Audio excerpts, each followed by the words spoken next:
I'm Zach Fazio with Kidogo, and here is some great news from the International Churches of Christ in Mexico and Cuba. Over the last year, the churches in Mexico saw 305 people baptized and 149 people restored. That means 454 new brothers and sisters were added to the faith, many of them from the campus ministry.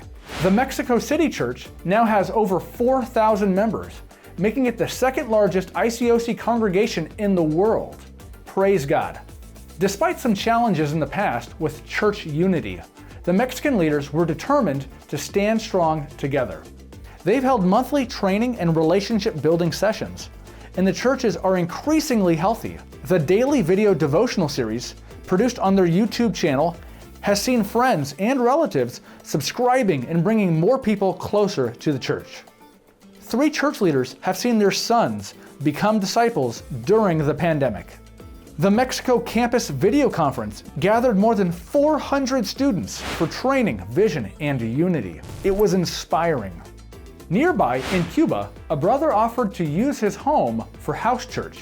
That brother's neighbor, Jesus, heard the worship, and he ended up getting baptized a few weeks later. Jesus' wife was restored to the church, and Jesus' grandmother, at the age of 75, was baptized just a few days later. In all, there have been 5 baptisms and 1 restoration in La Habana, Cuba in 2020. Amidst all of this good news, we also thought it was important to mention some of the sad news because of the pandemic. So far, 17 of our brothers and sisters in Mexico have died because of the virus.